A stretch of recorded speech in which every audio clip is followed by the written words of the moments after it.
Hey, I'm Missy. I play keyboards. Hi, I'm Donnie and I'm the lead singer of the band. I'm Bush, I play the drums.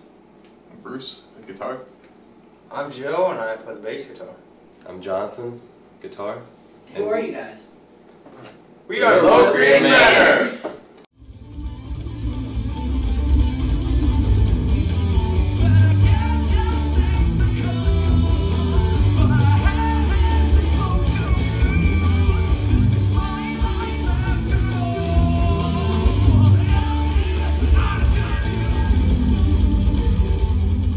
Probably subconsciously I realized I wanted to be a musician ever since I was a child, for the most part, you know.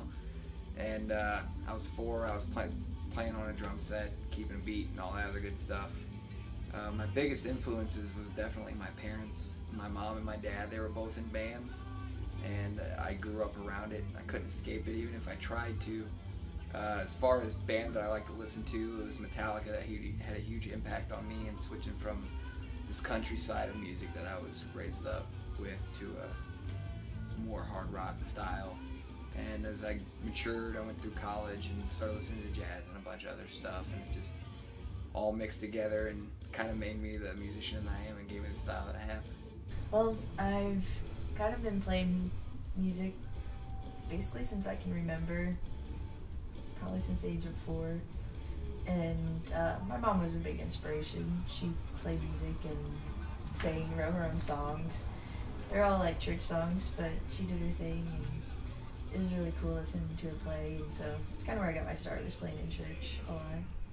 And growing up was probably the oldies. It's my biggest inspiration. I was limited to what I could listen to, but that's where I kind of got drawn to all sorts of music. I started really early. I would say the age it really dawned on me was probably about 9, 10. I started playing at 11 in 5th grade, and I started playing drums and guitar at the same time. But my biggest influences were, I have a cousin who's incredible at guitar. His name's Jason Gordon, and he was a huge influence on me when I was much younger, before I started playing. After that, I kind of got into this thing with Joe Satriani, where I was just constantly listening to his stuff, and he's kind of a like solo guitar type player, and I actually have one of his guitars. I was really into him, and I think from that it was just anything I could find that was an influence that sounded good to my ear, you know, that just made me feel the way I wanted to, and then I took that and kind of used it. I was 11 years old and I was living in Virginia at the time, and my mom moved me out there, and I didn't really have a lot of people that I knew, so I was home a lot. And I was up in my room one night and I was playing video games, and I have the radio on, the local station, and I hear this song come on, and it just took me. You know, y'all know when you have that song, it just takes it like that. And it was Metallica, Unforgiven 2, off of Reload. And after I heard that song, I like for the next 3 days, I just spent the entire time in my room with that radio station on, waiting for that song to come back on. And I finally caught who it was. They said the second time who it was, Metallica, and what the name of the song was. And you know, after hearing that and finding that, like, that emotion, what it did to me, it's like, that's what I want to do. I want to get a guitar. It was simple as that at first, you know. I just wanted a guitar, to learn how to play guitar. And but that was it. That was the moment. It was Metallica that did it for me. Well, I first started playing music when I was in 5th grade. I started with the trumpet in my grade school band, and I never stopped from there. I picked up the guitar when I was in high school, about junior, senior year.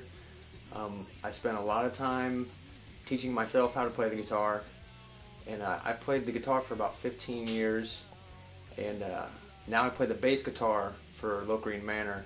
I actually put down the guitar to pick up the bass guitar, and I've only played it for such a short time. I feel like I'm, you know, trying to learn myself on the bass guitar, who I am on the bass guitar still, which isn't necessarily a bad thing. And as for influences, probably like most of my other bandmates, I really dug Metallica when I was in high school, and I also have a large grunge influence like Alice in Chains and Nirvana, and I like a lot of other things, some dark heavy metal, I like classical music too. There's too many to name. I got my first drum set about 15 years old. Started playing with that pretty much non-stop until I developed a little bit on there. And once I started getting good, I kind of grew a passion for it and never really stopped. So a couple of years after I started playing drums, pretty much. And I used to listen to like Rush and Black Sabbath and Dream Theater and stuff that was kind of just all over the place, and things that had kind of drummers that just approached it more symphonically rather than just playing a straight beat or whatever. I don't know, I got into all kinds of stuff. Techno and everything really influences me. There's anything with really good drums and good guitars, it just blows my mind. How long have you guys been jamming together? For about a year and a half. Less than Yeah. Been about 5 months. Started up with those two guys for the most part, and then me and Butch joined in, and then came Joe, then came Missy Joe, and here we are. We all, for the most part, played music together at, different parts over like probably 7 years or so, maybe a little bit longer than that. How did you guys come up with the band, Locrian Manor? It was a song title whenever me and John, right before we started the band, we were in a project called Two Iron Fists, and there was a song we wrote that was called Locrian Manor, and so we took the name of the song and named the band, and that was pretty much it. Are you guys aiming to make it big, or are you guys happy where you guys are at? And if you guys didn't make it big, would that be like a letdown? Would you guys pack it up, or would you guys still be willing to keep jamming and having fun? Well, we play regardless. Right, just keep playing. We're music lovers. We love music. It's right in our heart. Music never ends. You're compelled to do so. If you're a true musician, no matter what you're doing, you're gonna play. It's like somebody who has a hobby or something that likes to job, you're compelled to do so. The way it is. I think you kind of go into it expecting not to. I mean, that's kind of the thing. It's never about the end goal is just to become a better musician, not to make a bunch of money or whatever. It'd be nice, but it's not the point. On that note, what kind of advice can you give to other people that are wanting to start up a band or are currently in a band? Work really hard. Just work as hard as you can. Don't ever let failure stop you. You're going to have those times when things seem like they're not going anywhere and things are hard, but you got to push through it. If you love it enough, you just keep going forward. Yeah, you have to make it fun, definitely. And it helps if you have a really fun group of people to do it with. What is the hardest thing about being in a band? Finding the time is difficult. All of us are adults and we have things happen. Some of us have families, some are married, some aren't. Some work one job, some work two, at times three. I don't more.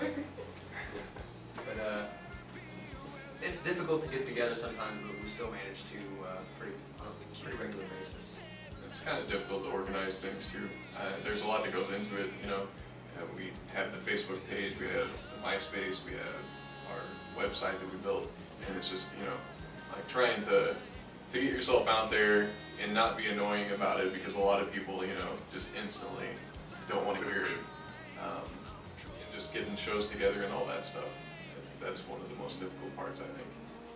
I would say that on that note about shows, and the hardest part I found is trying to sell myself, sell this project. I mean, that's not really what it's about, I mean, I guess you have to get people to come, but that's always been my hardest part, like selling tickets and all that.